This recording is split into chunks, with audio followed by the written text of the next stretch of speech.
This neighborhood may look perfectly safe, but it's not.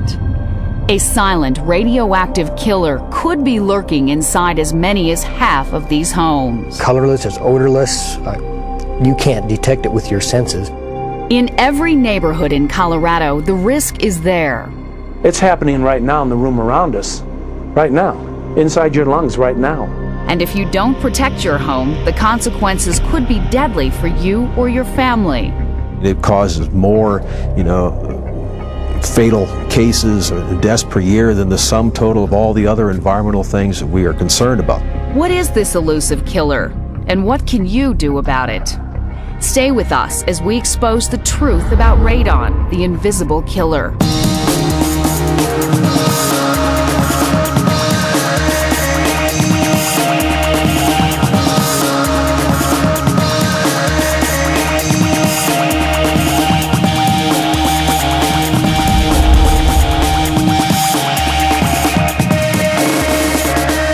You can test for it and install a system in your home to get rid of it. But what exactly is radon? Radon is a gas which comes out of the ground. It's coming from the gravel that underlies your home or the soils that underlie your home. In some places it comes from the bedrock that's underneath that. Radon is almost impossible to detect. It's colorless and odorless, so you can't see it, smell it, taste it. It sounds harmless enough, and it would be, except for one little thing. Radon is radioactive. EPA classifies radon as a Class A carcinogen, which means they have direct confirmed evidence that it does cause cancer. It is the primary cause of lung cancer in people who don't smoke. Radon is a cancer-causing radioactive gas that's rising out of the ground right now. And as it rises, it could be making its way into your home. It's just a natural event, and it's happening all over the world. Radon is formed as part of the natural breakdown of uranium in rocks and soil. As the uranium decays, it releases radon gas that rises to the surface. And it's been happening for years and years and years that radon's being created and getting into the outdoor air. Here in Colorado, and especially in the metro area, radon is of heightened concern because of the geology of the Rocky Mountain West. Colorado happens to be higher in radon than many, many states because we have more uranium in our soil than most people do. In fact, the radon content of our rocks and soil is so high, the Environmental Protection Agency ranks Colorado as 7th among the U.S. states for radon risk. Homes in 12 Colorado counties are at risk of having worrisome radon levels, while the homes in the other 52 counties are at risk of having dangerously high radon levels. But it's at a high likelihood that there is radon gas in many homes in Colorado. One key reason for our high radon risk is all the granite rock we see throughout the mountains and the foothills. A lot of the bedrock in Colorado is granite. There's also metamorphic rocks that have come from granite. And then we have the eroded products of granite, the gravels and sands that are out in front of the Front Range that most of our large cities sit on. Granite is known to be very rich in uranium and is a common source of radon gas. But granite is not the only source of radon.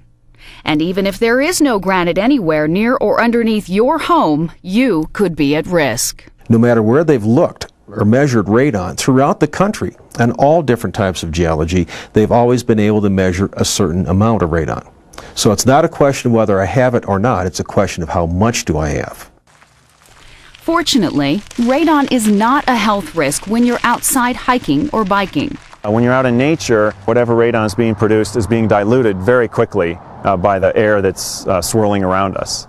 It's only when radon rises up through the soil and into your home that it becomes a concern. The problem is when it gets trapped in a home and you're breathing high levels, it's not really diluted.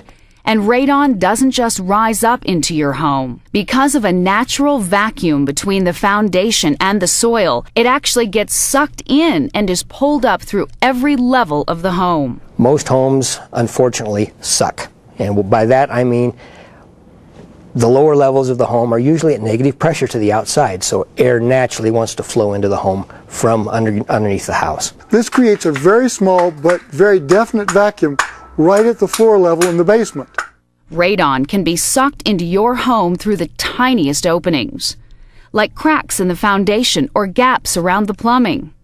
Crawl spaces are especially dangerous because of the amount of exposed dirt. But even having a basement with a concrete floor isn't enough to stop radon. It will always find a way in. You've got a crack right here, and this will be around the whole perimeter of the house. You will have where the wall and the wall is poured first, and then the floor is poured afterwards. And the floor usually shrinks a little bit so that you have a crack. It can be anywhere from a thin crack to, I've seen them as much as 1/4 of an inch, and the gas comes in there. You also have plumbing penetrations. This one's good and tight. Some of them may not be quite as tight for where the drain pipes and stuff go. You have a floor drain right here. It is just the combination of all of them allow it to come in. Even the drain in your shower is an invitation for radon to invade your home. And that's what makes radon gas so dangerous. If enough radon is sucked into the home over a long enough period of time, everyone in the home is at risk of developing lung cancer. All it takes is breathing in air that's contaminated with high levels of odorless radon gas. If you have radon in a room, and you have radon in the air, it's very unstable and it breaks down to other elements. We collectively call those radon decay products. So when you breathe in radon and the radon decay products. When you exhale the radon. And the radon decay products stay in your lungs. Dr. James Burkhart of the Western Regional Radon Center is able to show us exactly what radon decay particles can do to your lungs by mixing a little dry ice and some rubbing alcohol in a radon-saturated device called a cloud chamber. Like the radon in the air, the radon in the cloud chamber is decaying and creating radon decay products. As the decay products break down even further, they release tiny blasts of radiation called alpha particles. Imagine this is somebody's lung. What you are seeing is not the alpha particles themselves, but rather the trails they leave as they pass through the chilled rubbing alcohol. Those are the things that hit the lung cells that cause the lung cancer. That's it. It's the radioactive blast of the alpha particles and not the radon gas itself that causes lung cancer. It's estimated that an alpha particle can travel through about 5 or 6 lung cells on the average. And in doing so, it damages those cells. You don't have to do anything to have alpha particle damage other than breathe. It's the damaged cells and damaged DNA that can then mutate and form a cancer. And that's especially alarming because lung cancer is one of the deadliest cancers of all. Lung cancer is a very difficult cancer to survive. It has the lowest survival rate of any cancers. The Surgeon General estimates more than 20,000 people die each year of lung cancer caused by inhaling radon decay products in their homes. 350 of those deaths happen right here in Colorado. Many of those lung cancer victims had never smoked a single cigarette. Radon is the second leading cause of lung cancer, and among non-smokers, it is the leading cause of lung cancer. For non-smokers, radon exposure is almost as dangerous as smoking, and it's more likely to cause lung cancer than exposure to secondhand smoke. And for smokers, radon exposure is a double whammy. Smokers double their risk of getting lung cancer by both smoking and being exposed long-term to radon. It's like a clean smoke. I mean, if you smoke, you get all sorts of other tars and things in your lungs. Whereas with radon, you don't have that. But quite frankly, the mechanism between smoking causing lung cancer and radon is the same mechanism. And that's why you cannot distinguish a person who has lung cancer through an autopsy if that came from smoking or if it came from radon. With more than 20,000 fatal cases each year, radon-induced lung cancer claims more lives than drunk drivers. It kills 5 times the number of people who drown each year, and more than 7 times the number of people who die each year in home fires. In fact, if the radon level in your home is high enough for long enough, the risk of getting lung cancer is just as high as if you and your children had spent the same number of years working in a uranium mine. What the health effects are based on, they're studies of uranium miners, and basically what they try and do is equate a residential exposure, your risk or your risks from your exposure in your house, to say what some miners were exposed to over a certain time, where they know that these miners actually contracted lung cancer, and you know, and there were mortality rates associated with that. We know that radon causes lung cancer to the same certainty as we know any scientific fact. Despite the overwhelming evidence, many people are able to ignore the risks of radon because lung cancer develops slowly over decades of exposure. And during that time, there are no symptoms to signal that anything is wrong. There's no way to do a blood test, for example. There's no way to do a scan of your body and say, oh, look at the radon particles in there. But no, it doesn't happen. You don't have the itchy eyes or coughs or anything like that. I mean, you breathe the radon in, you exhale it, and the impact of the body it happens very, very slowly. Part of its difficulty is that there is no outward consequence. You can have radon in your home for as long as you live in it and have no way to detect that you have the radon. When you get to the point of actually knowing that you have lung cancer, by that time it's too late. That is, unless you test your home for radon. Radon test kits like these are the only way to know for sure whether you're being exposed to harmful radon in your own home.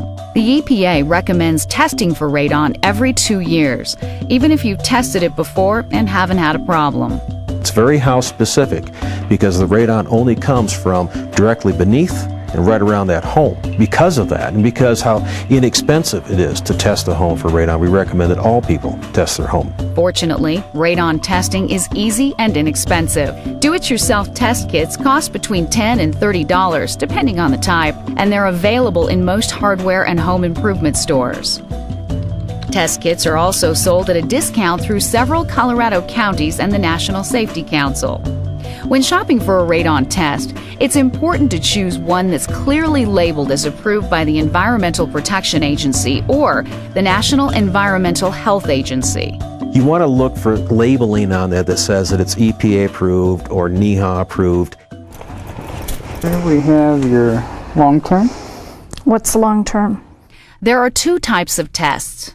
A long-term test measures your average radon exposure in your home over an extended period of 3 to 12 months. Also, we have your short-term. A short-term test can be completed in a matter of days. Okay, well, I think I'll just take the short-term one then. The actual strategy for homeowners is do a short-term test. It's inexpensive, and find out, you know, what that potential is. If it's elevated or at a level higher than what you want, then do a long-term test. Total's $11.83 with tax.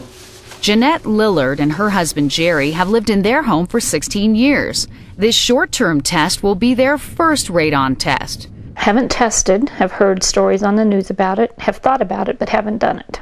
But it's never too late to benefit from a test. When I heard it could cause lung cancer, you know, that really concerned me. So had I known that, I'd have done it a long time ago. The test looks like from the back of the package, it's pretty self-explanatory, and as long as you can take it and follow directions, it looks like it should be fairly easy to do. To conduct the test, carefully follow all the instructions on the package.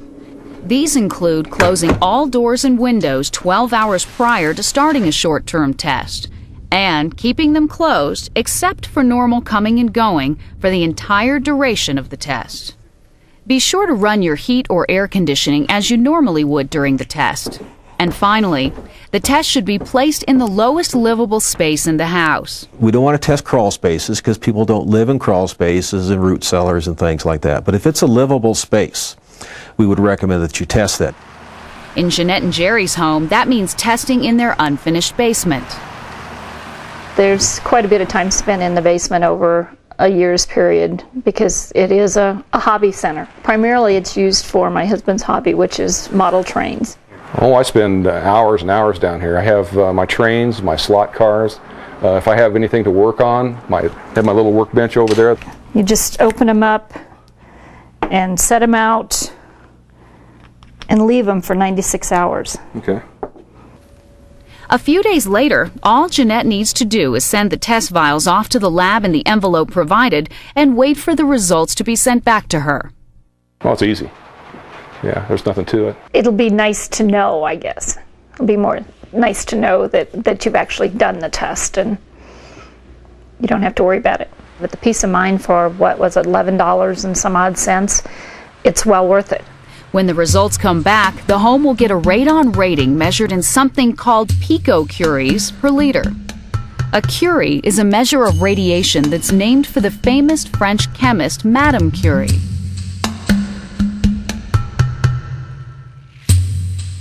And a picocurie is 1/1,000,000th of a curie, so it's a tiny fraction of radiation. It says, test result is 7.1.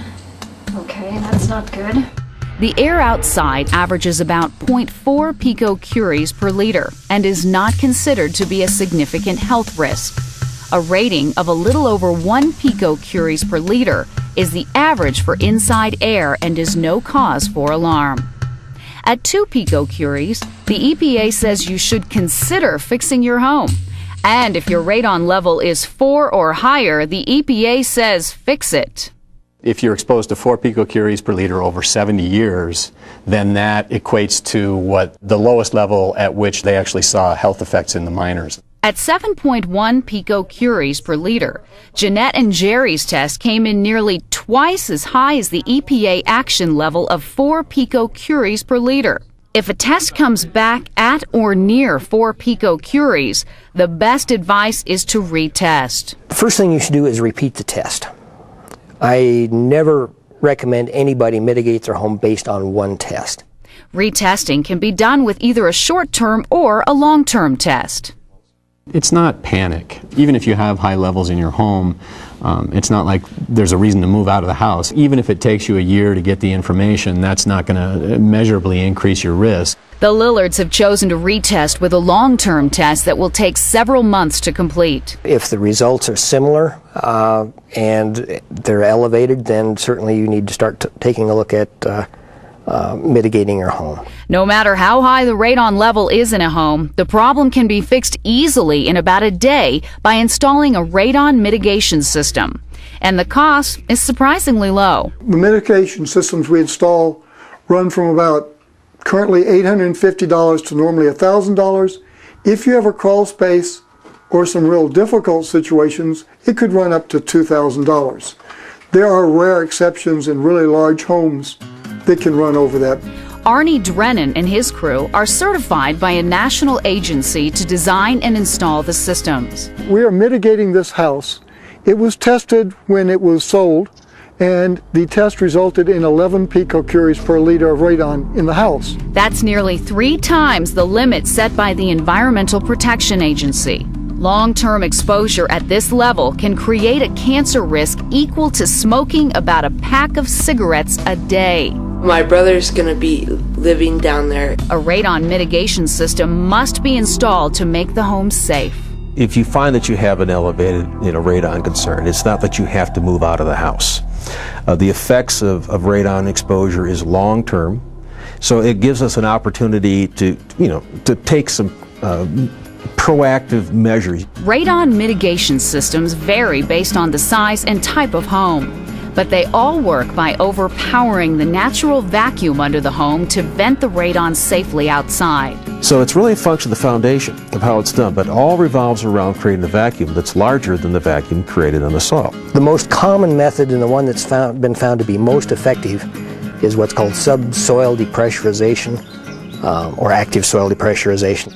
Active soil depressurization may sound complicated, but it's really quite simple. You drill a hole through the slab, you put in a fan, and you vent it out the top of the house or the side of the house, and it's that simple. In this case, the mitigation system begins in the townhome's finished basement. One of my objectives always is to try and hide my work. This one will be hidden in a closet in the basement. We'll be pulling up the carpet, taking a concrete coring machine, and coring through the basement slab. The hole in the concrete is the mouth of the soil depressurization system. The PVC pipe prevents the radon from escaping inside and instead vents it up through the basement and out of the home. Here's Bob with a measured piece of pipe that we will actually kind of drive through this hole into the cavity that you saw in the closet. Whenever possible, the PVC pipe runs inside the home and vents through the roof. But in this townhome, there isn't any place to hide the pipe once it leaves the basement, so they're running the pipe on the outside of the home. There you go. Come on, let's push on it. Let's go. When in doubt, bring the old man out. Wherever the pipe leaves the home, a fan is installed to create the vacuum that pulls the radon through the piping. The fan is the heart of the system. All this is doing is spinning, creating a vacuum, and sucking the air from the pit inside all the way out and up through and into the atmosphere. And then we'll run our pipe like a piece of gutter wood all the way up so it looks exactly like and can be painted and blend in as best we can with the siding on the house. The gutter pipe will keep the radon contained so it doesn't re-enter the home as it passes by the doors and windows. The final step is sealing any openings or cracks in the foundation to force all the radon gas through the pipe. Then, once the fan is turned on, the system is working.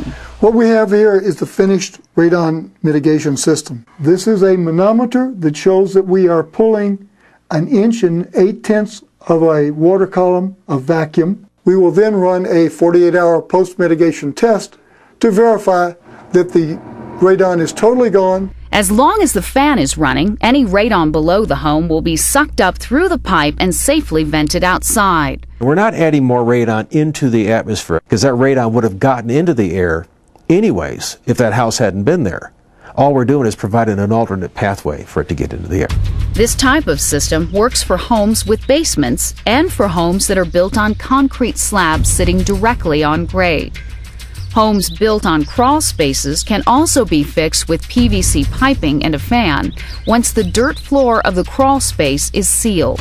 In the case of a crawl space, what's done there is a high-density polyethylene sheet is laid on the dirt floor of the crawl space and sealed to the wall.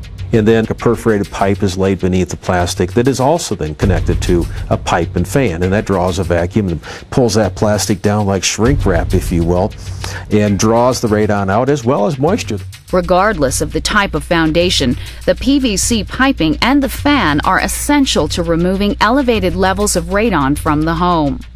Simply sealing the cracks in the foundation is not enough. What doesn't work is trying to caulk and seal radon out because we're dealing with the entry of a single atom and it can pass through the smallest of openings. So caulking and sealing by itself is not a standalone technique. It does not work. Still, installing a mitigation system is something homeowners can do themselves if they're willing to do a little research. What we put together, myself and Dr. Burkhart and other contractors, is the do-it-yourself book for how to put in radon mitigation systems. And I can tell you that people all over the world now have used this book quite successfully. Mitigation systems are fairly straightforward, and there are a lot of handy homeowners who are more than capable of doing all or part of it. If it looks like more than you want to take on yourself, the Colorado Department of Public Health and Environment provides a list of certified installers like Arnie Drennan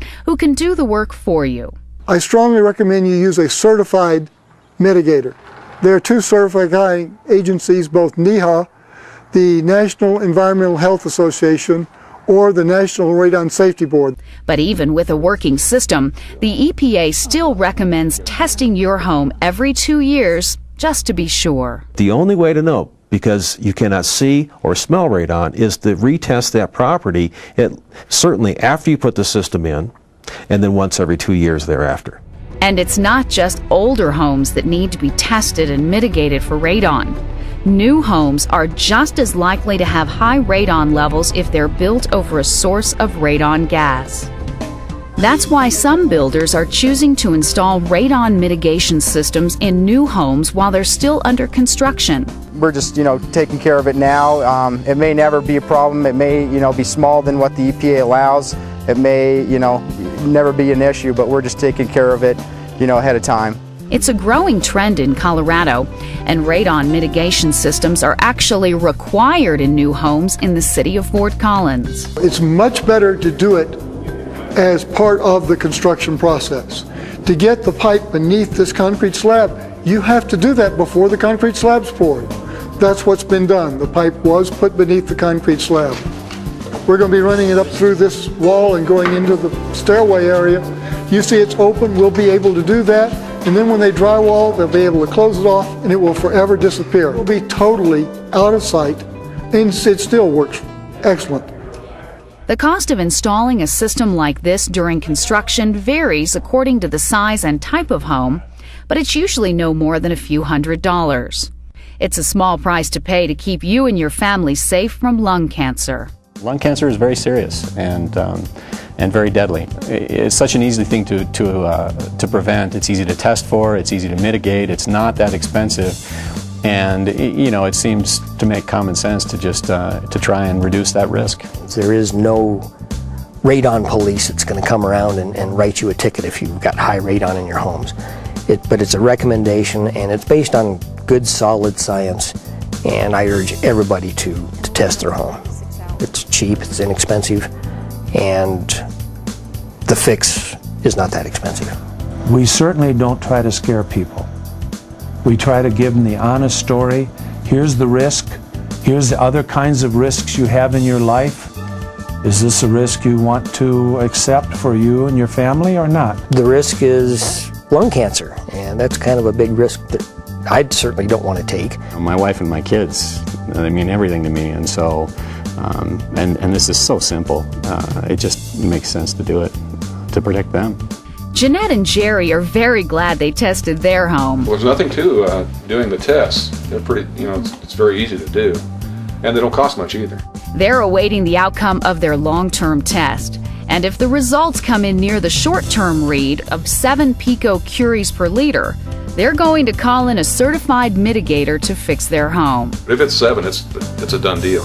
I'll be calling somebody to have this thing fixed. Jerry's father died of lung cancer, so he wants to be sure their home is safe. Lung cancer is so terrible when the way it takes you, and it's a prolonged, agonizing death, and I don't want that to happen to me. You can get a radon test kit for less than it costs for a box of popcorn and a Coke at the movie. Why not? This is a better safe than sorry issue. Really is.